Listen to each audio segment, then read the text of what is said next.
peristiwa masa lalu membentuk masa kini dan memberikan petunjuk untuk menghadapi masa depan. Melalui sejarah, kita memahami makna waktu, dinamika masyarakat, perjuangan akan kebebasan, dan ide-ide seperti nasionalisme, kolonialisme, hingga feminisme. Sejarah juga bukan hanya sekedar kumpulan fakta, namun menarasi hidup yang penuh dengan pelajaran, nilai, dan makna sosial. Sama seperti sejarah, perjalanan hidup kita juga adalah serangkaian peristiwa yang membentuk siapa diri kita hari ini. Maka izinkan saya memperkenalkan diri. Nama saya Aisyah Maulina.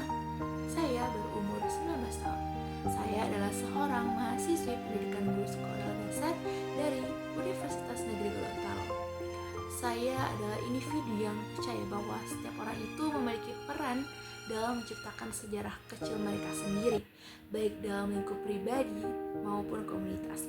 Saat ini saya sedang mendalami dunia pendidikan, khususnya bagaimana mencetak generasi yang tidak hanya cerdas, tapi juga memiliki pemahaman mendalam tentang sejarah dan nilai-nilai kehidupan. Bagi saya, seperti halnya sejarah yang memunculkan seni dalam penyampaiannya, komunikasi yang efektif juga adalah seni yang harus dikuasai oleh setiap individu. Maka dari itu, melalui kesempatan ini, saya berharap kita bisa saling berbagi informasi, belajar dari masa lalu, dan mampu menciptakan perjalanan yang bermakna. Setelah itu, izinkan saya untuk membawa kita lebih dalam ke pembahasan materi yang ingin saya sampaikan hari ini, Jadi kita akan membahas tentang apa sih unsur-unsur sejarah dan apa itu sejarah, dan juga bagaimana tuh sejarah bekerja sebagai sebuah ilmu. Jadi melalui pembahasan ini saya berharap kita bisa bersama-sama menggali tidak hanya fakta-fakta sejarah, tapi juga makna dan nilai yang terkandung di dalamnya. Dengan cara ini kita tidak hanya belajar tentang apa yang sudah terjadi, tetapi juga mendapatkan pelajaran untuk menjalani dan membangun masa depan yang lebih baik. Mari kita bahas pembahasan ini dengan fokus dan semangat dan keterbukaan yang banyak.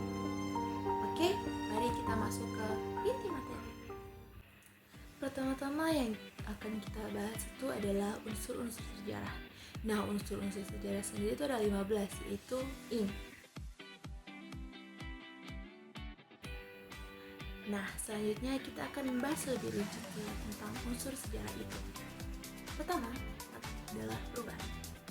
Apa sih perubahan itu? Yaitu merujuk pada proses yang menyebabkan kondisi suatu wilayah, masyarakat, atau pemerintah berbeda dari sebelumnya. Perubahan itu adalah salah satu unsur penting dalam sejarah yang menunjukkan bagaimana sesuatu mengalami transformasi dari keadaan awal menuju keadaan akhir yang berbeda. Nah, perubahan ini juga dapat terjadi secara perlahan atau evolusi, ataupun dengan cepat, yaitu revolusi. Tergantung itu pada faktor-faktor yang mempengaruhinya. Dan dalam sejarah, perubahan seringkali dipicu oleh perkembangan teknologi, interaksi sosial atau interaksi antar budaya, perangan, dan perubahan kebijakan pemerintah, dan masih banyak lagi. Contohnya perubahan itu adalah pemekaran Kabupaten Bola Mongondo Utara ini. Itu di mana perubahan itu terjadi ketika daerah ini resmi memisahkan diri dari Kabupaten Bola Mongondo dan berani membentuk kabupaten sendiri, yaitu Kabupaten Bola Mongondo Utara. Nah, perubahan itu dalam sejarah tidak selalu berdampak positif. Kadang pun ada dampak negatif, yaitu dampak yang membawa tantangan baru atau masalah bagi masyarakat. Misalnya, kolonialisme membawa perubahan besar bagi negara-negara yang dijajah, namun seringkali berdampak negatif pada kedaulatan dan budaya lokal. Nah, unsur kedua itu ada peristiwa. Peristiwa itu adalah kejadian penting dalam sejarah yang berdampak besar, di mana peristiwa ini adalah kejadian yang penting yang menjadi titik balik atau momen bersejarah dalam kehidupan masyarakat atau suatu bangsa. Nah, peristiwa sejarah itu biasanya berdampak besar terhadap perkembangan politik, ekonomi, sosial, budaya suatu wilayah. Nah, peristiwa ini dapat berupa perang, perjanjian damai, deklarasi kemerdekaan, atau bencana alam yang mempengaruhi jalannya sejarah pada suatu daerah. Nah, salah satu contohnya itu dalam sejarah Bolamondo Utara ini itu ada deklarasi pemekaran Kabupaten Bolamondo Utara pada 15 Februari. Itu merupakan contoh peristiwa penting. Unsur ketiga ada sebab akibat, yaitu konsep ini menunjukkan suatu peristiwa dapat terjadi apabila terjadi penyebab peristiwa lain, di mana konsep sebab akibat dalam sejarah itu menjelaskan hubungan antara peristiwa lain dan peristiwa lainnya, di mana setiap kejadian sejarah memiliki penyebab tertentu atau faktor yang melatar belakangi dan menghasilkan akibat atau dampak yang mempengaruhi kondisi berikutnya. Nah, kalau dalam Bolamondo Utara itu contohnya pemekaran Kabupaten Bolamondo Utara ini dipicu oleh kebutuhan masyarakat untuk meningkatkan pelayanan publik masyarakat itu sendiri dan untuk meningkatkan pembangunan daerah. Nah, contohnya Bolmut itu terbentuk sebagai daerah otonom yang memungkinkan pengelolaan pemerintah itu lebih mandiri terhadap sumber daya yang dimiliki dan kebijakan. Nah, pemahaman tentang sebab akibat ini sangat penting dalam mempelajari sejarah karena itu membantu kita untuk memahami mengapa sesuatu terjadi dan apa saja dampaknya yang terjadi terhadap perkembangan berikutnya akibat dari kejadian itu. Unsur keempat itu ada nasionalisme. Nah, secara sederhana, nasionalisme ini memiliki arti rasa atau jiwa kebangsaan. Nah, dapat diartikan bahwa nasionalisme adalah rasa cinta dan kebanggaan terhadap tanah air serta semangat untuk mempertahankan kedaulatan dan identitas bangsa. Dalam sejarah, nasionalisme menjadi pendorong utama dalam berbagai gerakan kemerdekaan di seluruh dunia maupun di Indonesia. Nah, nasionalisme ini muncul sebagai respon terhadap penindasan atau kolonialisme yang memicu perlawanan rakyat untuk membebaskan diri dari penjajah atau dari penjajah di negaranya. Nah, nasionalisme di daerah ini, dalam daerah Bolmut ini terlihat dalam semangat para tokoh seperti ada Aspiranani, ada Sardianto Ponongoa, dan juga ada Jacob Ponto, ada Salmon Datung Solang, dan masih banyak lagi. Itu merupakan tokoh-tokoh yang memperjuangkan kemerdekaan dari daerahnya, di mana dalam perjuangan itu dipengaruhi oleh semangat nasionalisme. Nah, nasionalisme juga perlu diarahkan secara positif agar tidak berubah menjadi ekstremisme atau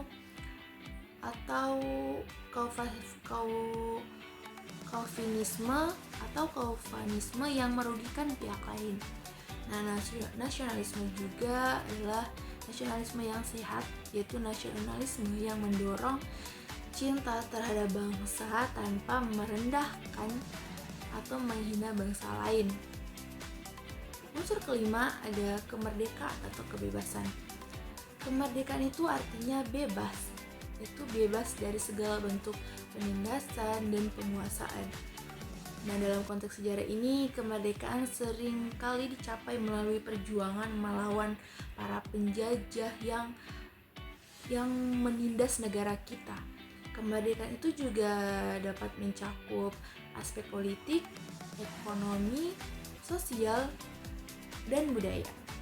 Nah, kalau dalam contohnya nih dalam ruang lingkup daerah Bournemouth. Nah, pemekaran Kabupaten Bournemouth ini dapat dilihat sebagai bentuk kebebasan secara administratif, karena di Bournemouth ini dikatakan tidak ada penjajah, namun mereka bebas secara administratif itu karena mereka membebaskan diri itu karena mereka ingin meningkatkan pelayanan publik mereka.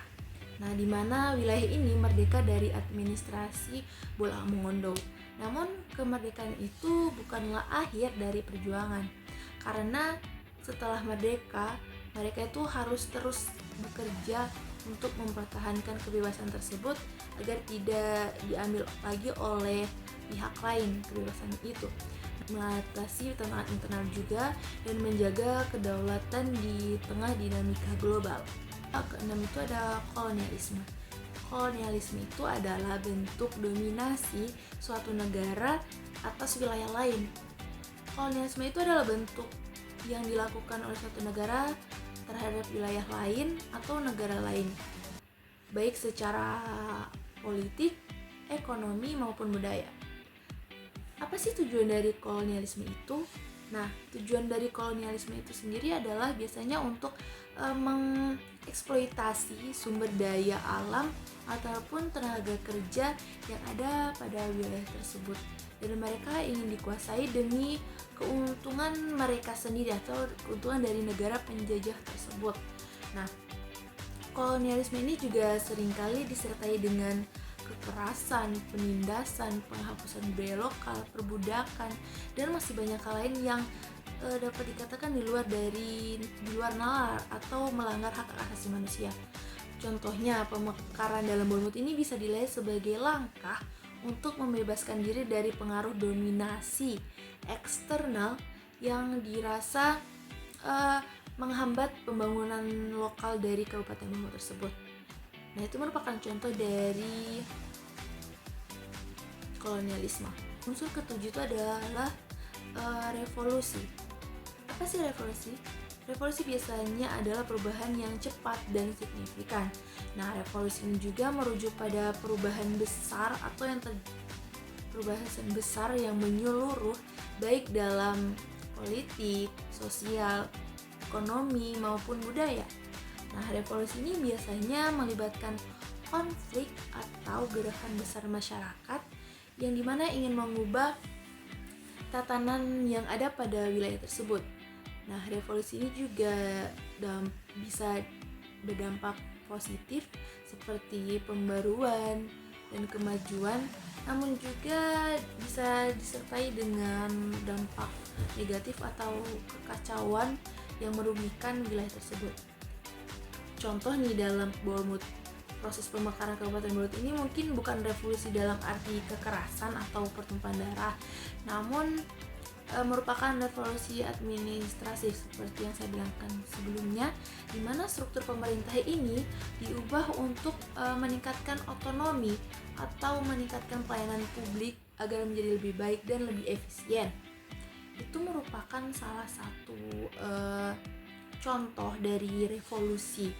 Untuk unsur ke-8 yaitu fasisme. Apa sih fasisme? Fasisme adalah sistem politik otoriter yang menekankan kebebasan seorang individu, di mana fasisme ini menekankan nasionalisme ekstrim, ketaatan tanpa syarat kepada negara, dan seringkali mengabaikan hak asasi manusia. Dan juga sistem ini seringkali menekan kebebasan individu, seperti membatasi oposisi politik dan berdemokrasi. Ya, karena mereka bukan negara demokrasi, mereka tidak berhak untuk menyuarakan pendapat, dan mereka juga menggunakan propaganda untuk mempertahankan kekuasaan. Dan konsep ini juga tidak relevan secara langsung dengan contoh yang saya sebelumnya sebutkan, itu Bournemouth. Nah, Bournemouth tidak relevan dengan fasisme ini. Jadi contoh fasisme itu dapat dilihat dari negara-negara lain, dan sepertinya kalian sudah tahu negara apa yang fasisme, yaitu yang otoriter. Selanjutnya unsur ke-9 yaitu komunisme. Nah, komunisme ini berfokus pada kepemilikan kolektif dan kontrol negara terhadap produksi, di mana komunisme ini adalah ideologi politik dan ekonomi yang berfokus kepada penghapusan kepemilikan pribadi serta pengendalian sumber daya oleh negara atau masyarakat secara kolektif. Nah, apa sih tujuan dari komunisme itu? Nah, komunisme ini adalah tujuannya untuk menciptakan masyarakat tanpa kelas, di mana semua orang itu memiliki akses yang sama terhadap kekayaan dan peluang yang dimiliki oleh daerah tersebut. Dan tidak ada kaitan langsung dengan Bolmut untuk hal ini. Jadi karena pemekaran ini tidak berkaitan dengan otonomi daerah dan demokrasi lokal daripada pembagian kekayaan secara kolektif. Nah, untuk unsur tersebut ada peradaban.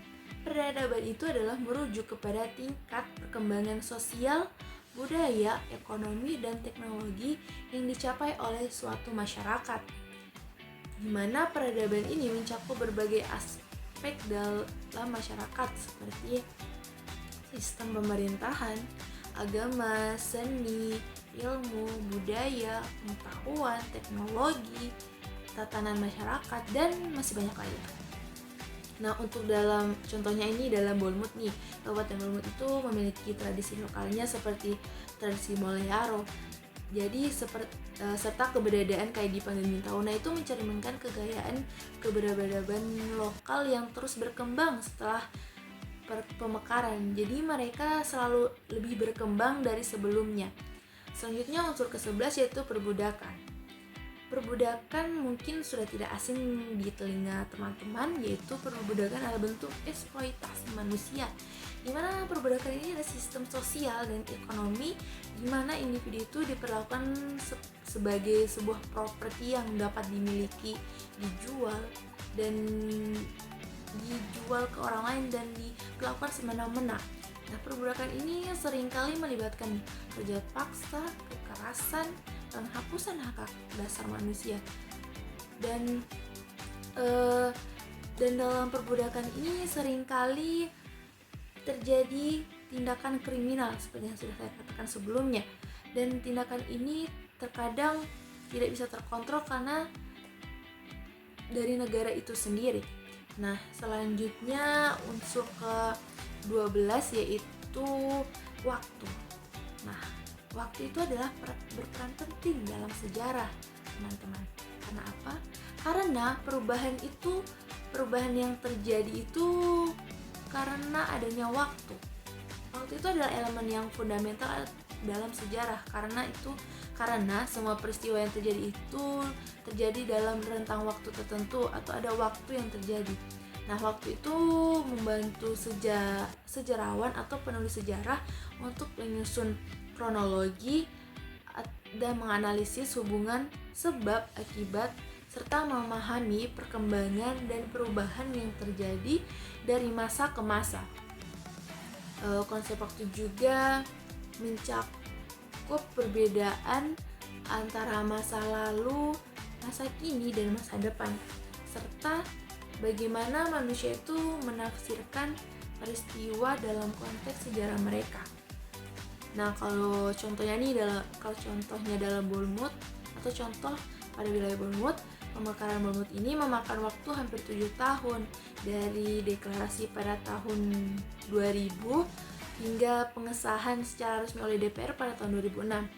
Nah, ini menunjukkan betapa proses administratif itu bisa berlangsung sangat lama atau membutuhkan waktu yang lama. Unsur ke-13 sejarah yaitu feminisme. Nah, feminisme adalah memperjuangkan kesetaraan gender atau feminisme muncul sebagai respon terhadap diskriminasi dan ketidaksetaraan yang dialami oleh perempuan ataupun pria sepanjang sejarah. Di sini kalau untuk daerah Bolmut tidak ada informasi lebih lanjut terkait feminisme ini. Nah, namun dalam kesetaraan dan dalam partisipasi publik mungkin menjadi bagian penting dalam pembangunan wilayah. Jadi feminisme ini dia tergantung dari daerah masing-masing. Tidak semua daerah itu mengandung unsur feminisme. Unsur ke-14 yaitu liberalisme. Liberalisme itu menekankan pada kebebasan individu dan hak asasi manusia. Nah, liberalisme ini juga mempengaruhi pembentukan banyak konstitusi modern yang menekankan kepada kebebasan berbicara, memilih agama, berkumpul, menyuarakan pendapat, dan masih banyak lagi. Nah, dalam konteks pemekaran daerah Bolmut ini, atau sebagai contoh ini pemekaran Bolmut, prinsip liberalisme ini bisa dilihat dalam perjuangan masyarakat lokal untuk memperjuangkan hak mereka atas otonomi dan kebebasan mereka dalam mengelola daerah mereka sendiri. Itu artinya suara mereka didengar oleh orang lain atau oleh atasan mereka. Nah, unsur terakhir yaitu unsur ke-15 itu konservatisme, yaitu kecenderungan untuk mempertahankan tradisi dan menolak perubahan yang radikal. Konservatisme itu sendiri seringkali muncul sebagai respon terhadap gerakan revolusioner atau reformis, itu yang dianggap mengancam stabilitas dan nilai-nilai masyarakat. Di Bolmut contoh konservatisme itu hadir dalam cara masyarakat menjaga tradisi mereka atau menjaga budaya mereka, seperti bahasa Kehidupan dan Bintangnya itu meskipun mereka sudah menerima banyak perubahan dalam bentuk pemekaran, namun mereka tetap mempertahankan bahasa tersebut. Warga Bolmut bukan menolak adanya perubahan yang diterima, namun mereka senantiasa menjaga budaya yang mereka miliki tanpa terpengaruh oleh budaya-budaya negatif dari luar. Itulah penjelasan 15 unsur-unsur sejarah dari saya. Saya harap teman-teman dapat memahami dengan baik terkait 15 unsur sejarah tersebut dan tidak salah paham atau tidak salah mengerti terkait pengertian-pengertian tersebut. Saya harap teman-teman bisa menerapkannya dalam kehidupan sehari-hari atau mungkin dapat menerapkannya dalam pembelajaran kita. Untuk selanjutnya tonton terus ya. Jadi teman-teman, selanjutnya saya itu akan membahas tentang pengertian sejarah secara negatif. Apa sih sejarah secara negatif itu? Nah, sejarah secara negatif itu dia dibagi menjadi beberapa bagian, yaitu 1. Sejarah bukan mitos, 2. Sejarah bukan filsafat, 3. Sejarah bukan ilmu alam, dan 4. Sejarah bukan sastra. Nah, saya akan membahas lebih rinci terkait 4 pokok tersebut untuk lebih lanjut. Pertama, sejarah bukan mitos. Sejarah dan mitos adalah dua hal yang berbeda. Kenapa? Sejarah adalah peristiwa yang terjadi di masa lalu yang didasarkan pada bukti-bukti nyata seperti artefak, dokumen, dan situs arkeologi. Nah, sedangkan mitos sendiri adalah cerita rakyat yang mengandung supranatural, keajaiban atau kepercayaan yang tradisional dan biasanya itu dituangkan secara lisan dari generasi ke generasi atau secara turun-temurun. Nah, mitos juga itu tidak didasarkan pada fakta atau nyata, di mana mereka tidak memiliki bukti konkret. Jadi mitos ini hanya dari lisan dan tidak ada bukti konkret seperti sejarah memiliki bukti konkret seperti artefak ataupun hal dokumen atau lainnya. Nah, sebagai contoh, cerita tentang proklamasi kemerdekaan Indonesia pada tanggal 17 Agustus 1945, di mana itu merupakan bagian dari sejarah karena didukung bukti nyata seperti teks proklamasi, foto, kesaksian dari para pelaku sejarah. Nah, sebaliknya contoh dari mitos itu adalah cerita rakyat tentang Nyai Roro Kidul. Kalian teman-teman tahu bukan Nyai Roro Kidul yang pakai baju hijau itu? Nah, itu dimana dia sebagai penguasa laut selatan lebih bersifat mitos. Ini bersifat mitos karena tidak dapat dibuktikan secara ilmiah dan tidak memiliki bukti nyata kan.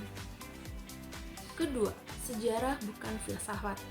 Sejarah dan filsafat memiliki tujuan dan pendekatan yang sangat amat berbeda. Karena apa? Sejarah itu adalah ilmu yang mencari pemahaman tentang kejadian masa lalu di mana berdasarkan bukti dan fakta. Sedangkan filsafat itu mencari kebenaran melalui pemikiran secara abstrak seperti kebenaran eksistensi dan logika. Jadi filsafat ini berpikir secara logika tanpa ada bukti nyata. Nah, filsafat ini lebih menekankan terhadap pemikiran reflektif dan teoritis untuk menjawab pertanyaan-pertanyaan mendasar yang bersifat universal. Jadi keduanya sangat amat berbeda. Kalau sejarah itu untuk mencari jawaban yang sudah pasti jawabannya dengan yang didukung oleh bukti-bukti nyata, sedangkan kalau filsafat itu mereka mencari jawaban berdasarkan logika atau yang abstrak. Nah, selanjutnya ketiga ada sejarah bukan ilmu alam. Ilmu alam itu mempelajari fenomena alam yang berlaku universal dan dapat terulang kembali dalam kondisi yang sama seperti hukum gravitasi, reaksi kimia, bagaimana hujan terjadi, dan masih banyak lagi. Sedangkan sejarah itu tidak bisa diulang karena setiap kejadian itu hanya dapat terjadi sekali saja. Nah, contoh kelahiran, contoh kita jatuh, itu tidak mungkin diulang kembali kan. Nah, sejarah ini menekankan pada rekonstruksi peristiwa masa lalu sesuai dengan bukti yang ada dan dalam rentang waktu tertentu, di mana setiap peristiwa sejarah ini memiliki konteks, memiliki waktu, memiliki tokoh atau pelaku dan dampak yang spesifik dari kejadian atau dari sejarah tersebut sehingga tidak dapat diulang kembali.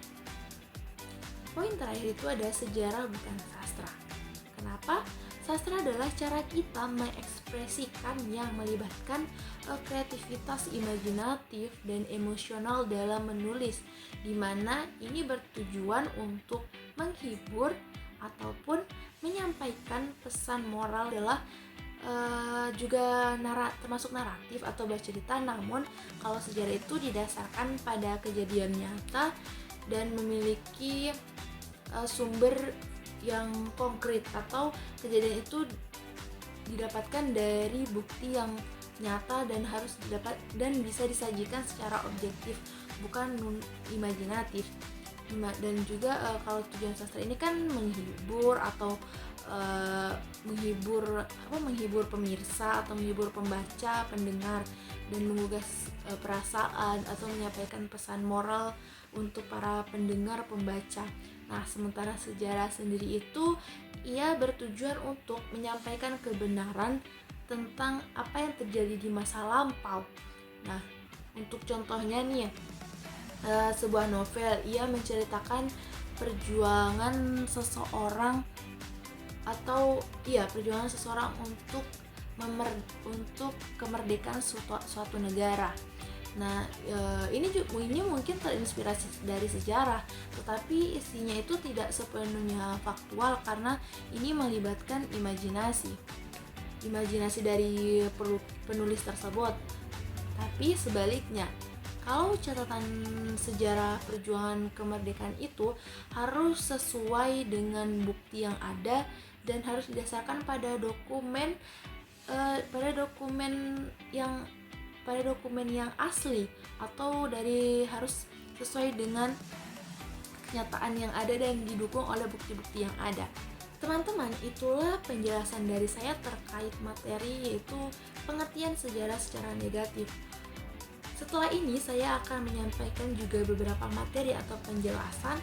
Untuk selanjutnya nonton terus ya. Seperti yang sudah saya katakan sebelumnya, saya masih akan menjelaskan beberapa materi. Nah, materi yang akan saya jelaskan kali ini yaitu terkait sejarah sebagai ilmu. yaitu dia ada 3 poin. Poin pertama yaitu sejarah ilmu tentang manusia. Sejarah adalah ilmu yang mempelajari segala sesuatu yang berkaitan dengan manusia, terutama peristiwa yang terjadi sebagai akibat langsung dari aktivitas manusia. Sejarah juga mencatat bagaimana manusia itu beradaptasi dengan berkonflik dan lain-lain. Nah, seiring berjalannya waktu, dengan sejarah kita bisa paham pola perilaku dari masyarakat atau dari manusia itu, dan bagaimana peristiwa itu mempengaruhi perilaku atau kehidupan manusia di kehidupan sehari-hari.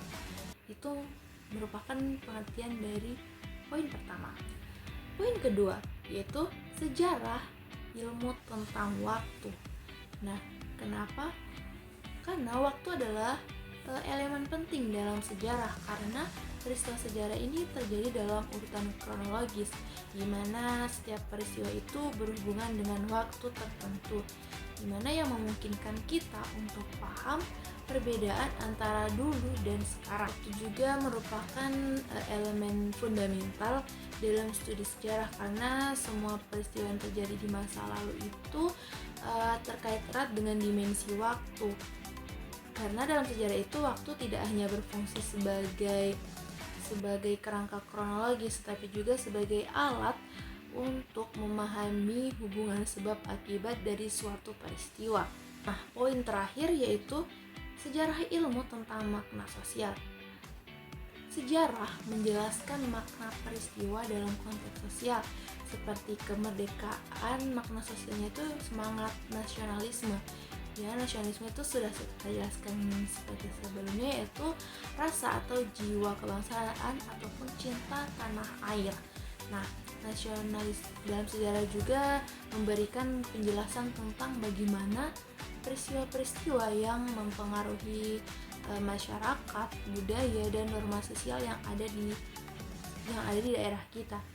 Sejarah itu juga bukan sekedar rekaman kronologis dari peristiwa yang terjadi di masa lalu, tetapi juga cerminan dari makna sosial yang berkembang dalam masyarakat, sehingga setiap peristiwa itu memiliki dampak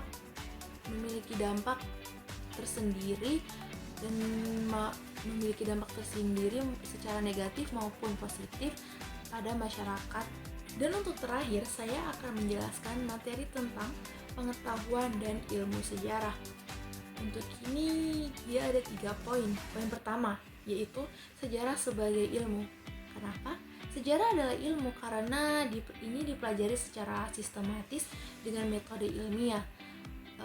Penelitian sejarah sendiri itu melibatkan pengumpulan data dari sumber-sumber primer seperti dokumen, artefak, dan catatan saksi mata, serta analisis kritis untuk merekonstruksi peristiwa masa lalu.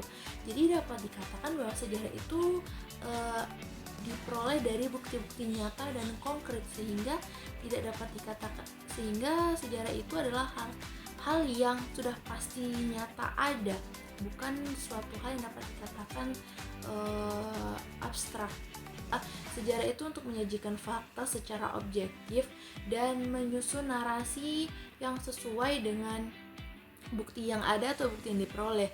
Karena sebagai ilmu, sejarah itu juga bersifat dinamis, karena interpretasi terhadap fakta sejarah dapat berubah seiring dengan penemuan bukti baru.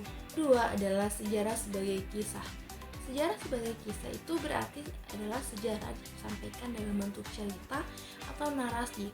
Nah, sejarawan sendiri itu merangkai peristiwa-peristiwa itu dalam bentuk cerita kronologis dan saling berhubungan yang disusun berdasarkan pernyataan sejarah, di mana sejarah itu adalah upaya untuk merekonstruksi peristiwa masa lalu yang disusun menjadi sebuah narasi yang koheren, di mana di dalamnya itu disusun dengan fakta-fakta yang ada dan konkret. Pendekatan ini, sejarah itu bukan hanya sekadar kumpulan data atau fakta, melainkan sejarah yang memberikan konteks makna, dan pemahaman tentang perjalanan waktu. Sebagai kisah, sejarah itu memadukan unsur kronologi, koherensi, interferensi untuk menjelaskan bagaimana peristiwa itu saling berhubungan atau bagaimana peristiwa itu dapat terjadi. Terakhir yaitu sejarah sebagai seni. Mengolah fakta dan kreativitas untuk menyatu emosi dan memperkuat pemahaman, sejarah sebagai seni itu menekankan pentingnya kreativitas dalam menyusun dan menyampaikan narasi sejarah.